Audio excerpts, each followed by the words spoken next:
What's up, everybody? It's the Common Sense Investor coming at you with another video. And in this video, we're going to talk about this open letter to the shareholders, supposedly, that Aron has posted on Twitter, okay? And he's titled it, hashtag AMC Survive, Then Thrive, all right? That's their new motto. First off, let's get that understood. As I opened the letter and I read it, people, I began to wonder, who is he talking to? Because he's not talking to me. He's not talking to a shareholder.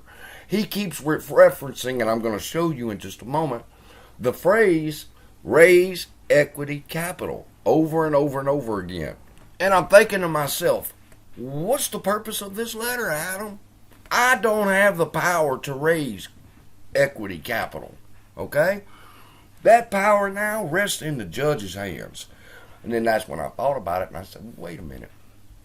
He's not writing this letter to me, and he's not writing this letter to you. This letter is for the judge. He's wanting her to read how he feels concerning this case. But he fucks up. He should have done it in another way. He should have went straight to the judge, because opening it up to the shareholders like he did allowed me to scrutinize this letter. And I want to teach y'all a manipulation technique called thought ending cliche. Okay, what is a thought ending cliche? Well, I'm gonna have Jenny read it to you in just a moment, but so that you can understand it, the thought ending cliche is something that you say over and over and over again, trying to shut down the thought process of another. All right, over and over and over. Let's hear what Jenny has to say. Yes, there is a name for the manipulation technique where you repeat the same phrase over and over in a document or conversation. It's called thought terminating cliche or thought stopping cliche. This technique is often used to shut down critical thinking, discourage questioning, and control the narrative by repetitively asserting a particular statement or slogan. And now that you know what a thought terminating cliche is and how it's used to control the narrative, take a look at the letters again, people. Raising fresh equity. Raise equity capital. Raise equity capital. Raise equity capital. Raise equity capital. Raise equity. Raise equity capital. Over and over again in a 2-page document. People, that's called thought terminating cliches. All right? He doesn't want you thinking. This comes from an authority figure. That's the first manipulation technique. That's why he put it out there. He's an authority figure, and he has said this repeatedly, at least 7 times in this document. And the simple-minded person, the people who don't like to think for themselves, they will read this letter and they will only see raise equity capital being screamed at them over and over again. Now, I also see where he fucked up, and like I said, he should have just remained quiet, okay? Because if you see where I got this little box right here outlined in red, take a look at what it says. AMC shareholders who actually voted in our March 14th special election understood this. 72% of AMC's common shareholders and 91% of 8 preferred unit holders who casted votes agreed with our board and my view on how best to proceed. Now let's take that and let's open up the court's documents on what the judge had to say concerning her opinion on the voting at the March 14th election, people. And let's just see, is what Aron's saying true? And does it back up what the judge has said? Or is he only telling you half the story in this letter, and the judge finishes telling you the rest of the story in her opinion? Let's take a look.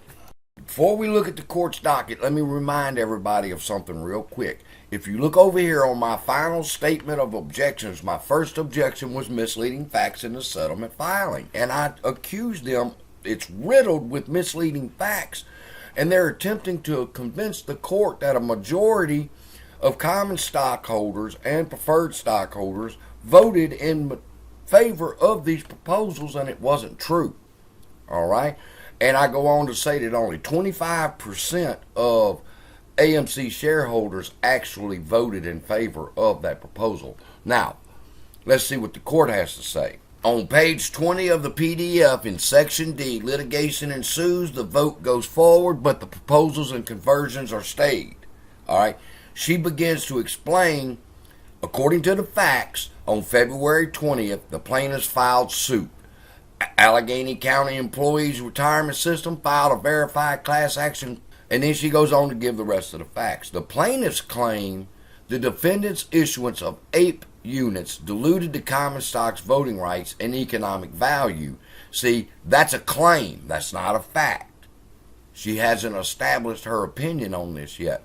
The breach of fiduciary duty claim paints the creation, issuance, sale, and voting capabilities of APE units as instrumentalities used to thwart the common stockholder franchise, and the statutory claim contends the common stockholders should have voted as a class on the issuance of APE.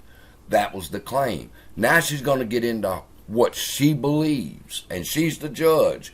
She's in control. We get on down and we get to right here. AMC held the special meeting on March 14th. Both proposals passed. Now, when I read that, I stopped in my tracks and I said, do what? She agrees with them. But then she goes on to say, of the shares of common stock present at the meeting, 72.49% voted in favor of the share increase proposal. Now let's stop right there for a second. Let's check that with Aron. Let's scoot back up here. 72.49% voted in favor of the share increase proposal. What did Adam say? He said AMC shareholders who actually voted in our March 14th special election understood all this. 72% of common shareholders and 91% of APE preferred unit holders who casted votes agreed with our board. 72%. And she said 72.49. So, Adam, I guess you're right there. What about the 91% apes? What does the court say about that? Right here, she says, due to the mirroring voting feature, all of the ape units were present and voted at the special meeting. Only 62.73 of the apes gave instructions on how to vote. That figure includes the 27.8% of the apes that Antara agreed to vote in favor of the proposals. 91% of the ape units voted in favor of the share increase proposal. Okay? And what'd you say, Adam? 91% of the apes preferred holders who casted votes agreed with our boards and my view as to how to best proceed. But, wait, did they? Because what did the court say? She's agreed with them here. But let's finish reading what she said in context, people. Again, we see she agrees with him. 72.49% of AMC shareholders voted for the share increase.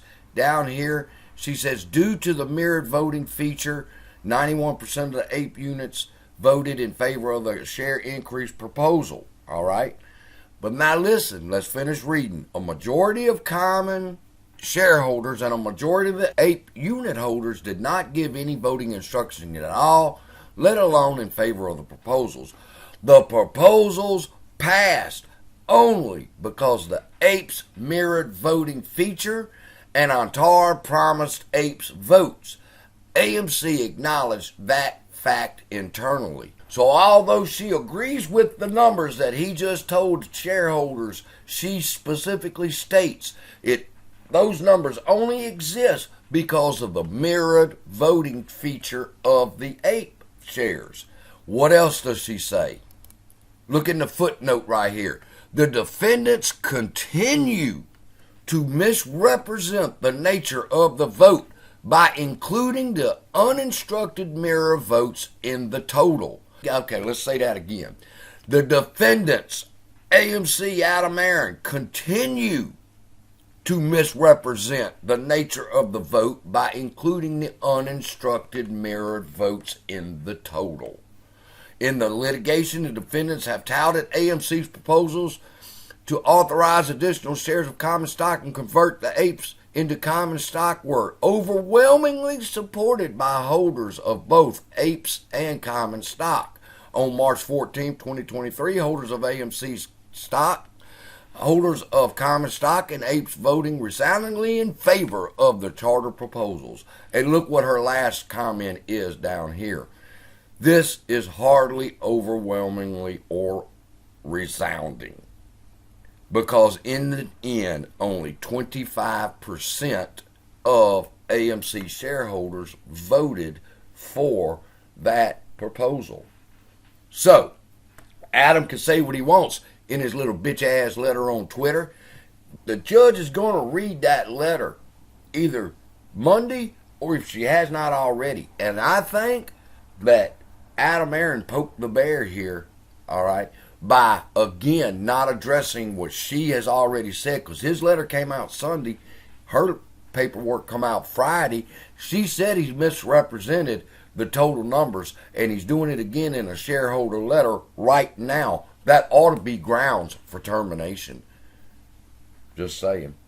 So with that, let me throw y'all another bone too, people. She has denied this goddamn settlement, period. I don't care what anybody else tells y'all. I have went over this document with a fine-tooth comb. It is denied.